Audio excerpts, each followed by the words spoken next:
Инсан өмірі уақыттан тұра. Генерал Камчыбек Ташиев срочно Кыргыз элине кайрылуу жасады. Бул кайрылууну угуп туруп сиз кандай комментарий жазат элеңиз? Чүйдө унаанын капотуна кызды жаткырып айдаган айдоочуга 45 000 сом айып пул салынды. Ушулар жана башка жаңылыктар түрмөгө. Видеонун астына ойдо караган бармакчаны албетте басып коюңуз. Ошондо гана сиздер Кыргызстанда жана башка өлкөлөрдө болуп жаткан акыркы жаңылыктардан кабардар болуп турасыздар.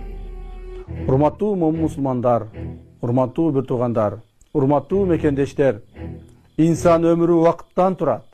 Ал эми биздин жашоо мөөнөтүбүз, өмүрүбүз, убактыбыз биз дүйнөгө келгенде берилген.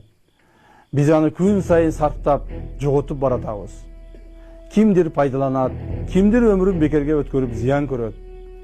Бул жашоодо өмүрдү текке кетирип, пайдасыз, максатсыз, үмүтсүз калуудан Аллах сактасын. Пайгамбар мусулман бул колу менен да, тили менен да башка мусулмандарга зыяны тийбегени, сиздердин жакшыңар элге пайдаңар тийгениңер деген. Ал эми Аллах Таала Кур'ан-ы Каримде жакшылыкка жана таквага жардам бергиле, күнөөгө жана душманчылыкка жардам бербегиле деген. Ойлуулардын бири ислам үммөтү бул дүйнөгө жакшылык ургун чачканы келген деп айткан. Биз үммөтпүз, биз элбиз.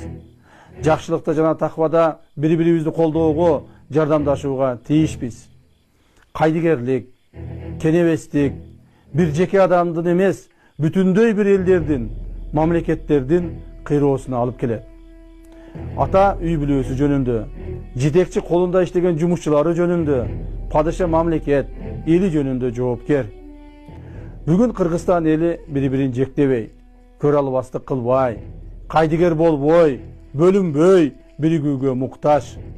Демек, элдин келечеги, бактылуулугу анын биримдигинде. Ал эми жакшылыкта туура жол, туура багытта бириксе гана кайра бөлүнбөйт. Ислам дини үммөткө, адамзатка, коомго зыяны тие турган жаман зыяндуу иштерге каршы. Пара, коррупция, акты кара деп бериш үчүн, же караны ак деп бериш үчүн мыйзамды бузуп, мыйзамсыз жол менен иш бүтүрүү үчүн туураны бузук деп, туура эмес ишти дурус деп берүү үчүн берилет. Ал эми паракор ошол харам иштердин баарына ыраазы болуп пара алат. Анан бул иштин акыбетинде бүткүл эл чоң зыян көрөт. Бул канчалык көбөйүп, канчалык жогору кызматтагы адамдарда болсо, коомго ошончолук зыяны да чоң болот. Ошондуктан бул илдеттен коомубуз, бийлигибиз тез арылбаса, акыбети оор болот. Коррупциянын мындан да жаман көрүнүшү бар. Бул мамлекет кызматкеринин мамлекеттик мүлккө кол салуусу. Элдин мүлкүн, мамлекеттин байлыгын талаптануу да эң чоң күнөө иш. Коомдун өнүгүүсүн артка тарткан дагы бир көрүнүш бул аманатка кыян. Эненин жүрөгү чыдаш кыйын экен. Сиздерден көптөн көп суранабыз. Мен жакшы болом. Апалар, аталар, эжелер жардам берилечи. Ассалому алейкум, урматтуу кыргыз элим. Буга чейин сиздердин жардамыңыздар менен Турциядан 5 жолу операция болуп келдик.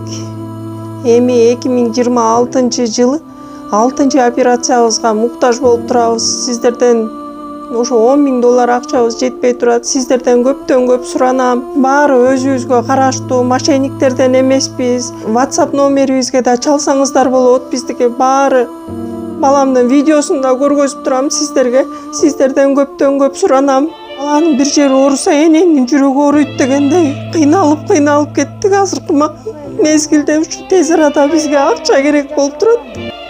Баланын көзү жылтыраса эненин жүрөгү чыдаш кыйын экен. Сиздерден көптөн көп суранабыз.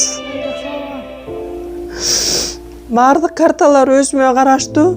Эмбанк 210513 Жанаркүл Д деп чыгат. Россия өлкөсүнөн котором дегендерге Сбербанк бар, өзүбүзгө караштуу ал дагы.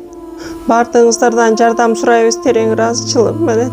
Урматтуу кыргыз элим, апалар, аталар, эжелер жардам берилечи. Башка балдардай мектепке баргым келип атат. 40 операция болайын деп калды.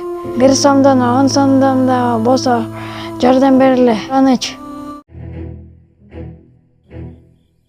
Интернетке чыгып кеткен видео боюнча автоунааны кармалып айыппулга киргизилип атат. Интернетте чыгып кеткен боюнча жанагы видео боюнча экинчи автоунаа кармалып, айыппул көрүп атат. Азыр тийиштүү протоколго жазылып берилет.